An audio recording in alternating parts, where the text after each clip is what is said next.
खासदार अमोल कोल्हे अजित पवारांच्या भेटीला पोहोचलेले आहेत। शिरूर लोकसभा मतदारसंघातील विकास कामांबाबत चर्चा करणार आहेत। अजित पवार पुण्याचे पालकमंत्री असल्यामुळे भेटीला आलोय असं भेटीनंतर खासदार अमोल कोल्हे यांनी प्रतिक्रिया देताना म्हटलेलं आहे। मात्र दोघांच्या भेटीमुळे राजकीय चर्चांना उधाण आलेलं आहे। खासदार अमोल कोल्हे अजित पवारांच्या भेटीला पोहोचलेले आहेत। शिरूर लोकसभा मतदारसंघातील विकास कामांबाबत चर्चा करण्यासाठी आलेलो आहे। अजित पवार पुण्याचे पालकमंत्री असल्यामुळे भेटीसाठी आलेलो आहे। भेटीनंतर खासदार अमोल कोल्हे यांनी प्रतिक्रिया देताना असं म्हटलंय। मात्र दोघांच्याही या भेटीमुळे राजकीय चर्चांना उधाण आलंय। धन्य दादा हे वित्त नियोजन मंत्री आहेत आणि त्याचबरोबर पुणे जिल्ह्याचे पालकमंत्री आहेत आणि गेले अनेक दिवस अनेक वर्ष खरं तर Pune Nashik semi high speed railway असेल, इंद्रायणी मेडिसिटी असेल, हे अत्यंत महत्त्वाचे प्रकल्प जे शिरूर लोकसभा मतदारसंघासाठीच नाही तर इंद्रायणी मेडिसिटी सारखा प्रकल्प हा महाराष्ट्रासाठी अत्यंत पथदर्शी प्रकल्प आहे आणि या संदर्भामध्ये सुरुवातीलाही अजितदादांनी आग्रही भूमिका घेतली होती। तर त्याचा पाठपुरावा आणि त्या दृष्टीनं ती मागणी करण्यासाठी इतरही विकास कामांची मागणी करण्यासाठी भेट। आमची प्रतिनिधी ज्योत्स्ना गंगणे सध्या आपल्यासोबत जोडली गेली आहे। ज्योत्स्ना, अजित पवारांबरोबर ह्या भेटीमुळे पुन्हा एकदा अमोल कोल्हे नेमकं काय करतायत अशी चर्चा राजकीय वर्तुळात सुरू झालेली आहे। कारण आधी सुद्धा शरद पवारांसोबत अमोल कोल्हे असले तरी सुद्धा ते अजित पवारांबरोबर जाणार अशा चर्चा सुद्धा बऱ्याच रंगलेल्या आहेत। त्यामुळे पुन्हा एकदा ही भेट आणि त्यामुळे चर्चांना उधाण।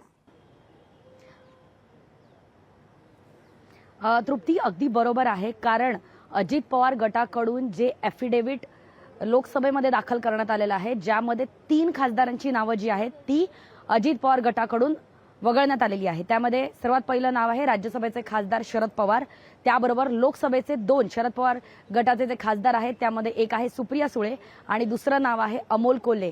अशा एकूण 3 खासदारांची नावं जी आहेत ती अजित पवार गटाकडून लोकसभा आणि राज्यसभा मध्ये जे ॲफिडेव्हिट दाखल केलेलं आहे त्यामध्ये अमोल कोल्हे यांचं सुद्धा नाव वगळण्यात आलेलं आहे। त्यामुळे राजकीय चर्चांना असं उधाण आलेलं आहे की अमोल कोल्हे यांनी जरी शरद पवार या गटाला पाठिंबा दर्शवला असला तरी सुद्धा अजित पवार गट हा अद्यापही अमोल कोल्हे यांची प्रतीक्षा करत आहे का, यांच्यावरती नाराज नाहीये का, अमोल कोल्हे यांना अजित पवार गटामध्ये आणण्याचे प्रयत्न जे आहेत ते अजित पवार गटाकडून करण्यात येत आहेत का, असे अनेक प्रश्न जे आहेत ते उपस्थित झालेले आहे। आणि त्यावरती आज खासदार अमोल कोल्हे यांची अजित पवार यांच्याशी थेट मंत्रालयात अजित पवार यांच्या दालनात झालेली तब्बल अर्धा पाऊण तास झालेली भेट जी आहे त्यामुळे या प्रश्नांना आणखीन बळ मिळतंय की अमोल कोल्हे हे अचानकपणे विकासाची कामं या नावाखाली अजित पवारांना भेटतायत का। कारण ही भेट उघडपणे झालेली आहे। भेट जर घ्यायची असती तर ते देवगिरी बंगल्यावर जाऊ शकले असते, कधी न कोणाला सांगता अजित पवार यांच्या घरी जाऊ शकले असते। कारण आता आपल्याला माहिती आहे की महाराष्ट्राच्या राजकारणामध्ये रात्री अपरात्री पहाटेच्या वेळेस भेटी घेणे, रात्री अपरात्री भेटी घेणे हे काही मोठी किंवा नवल गोष्ट राहिलेली नाहीये। त्यामुळे अजित पवार यांना जाऊन भेटण्यासाठी अमोल कोल्हे हे मंत्रालयात जातात आणि जेव्हा माध्यमांशी बोलत असतात तेव्हा अमोल कोल्हे खासदार अमोल कोल्हे हे मात्र सांगतात की मी विकास कामं, त्यामध्ये 2 महत्त्वाची विकास कामं त्यांनी नावं घेतलेली आहेत। एक म्हणजे इंद्रायणी मेडिसिटी आणि दुसरं म्हणजे उत्तर आणि दक्षिण भारताला जोडणारा जो रेल्वे नेटवर्क जो आहे तो शिरूर मतदारसंघ ज्याच्यातून अमोल कोल्हे हे खासदार आहेत, त्या या उत्तर आणि दक्षिण भारताला जोडणारा या शिरूर मतदारसंघामध्ये जे रेल्वे नेटवर्क बनणार आहेत त्या संदर्भात आणि इतकंच नव्हे तर पुणे नाशिक एक हाय स्पीड रेल्वे नेटवर्क जे आहे ते शिरूर मतदारसंघात मध्ये बनत आहे आणि त्यामुळे अशा प्रकारची विकास कामांना घेऊन जे आहे ते मी उपमुख्यमंत्री अजित पवार यांना भेटायला आल्याचं अमोल कोल्हे हे माध्यमांशी बोलताना सांगतात। मात्र हा सवाल इथे पुन्हा उपस्थित होतोय की अमोल कोल्हे यांचं नाव जे आहे ते अजित पवार गटाने ॲफिडेव्हिट दाखल करताना लोकसभा आणि राज्यसभेमध्ये का वगळण्यात आलं।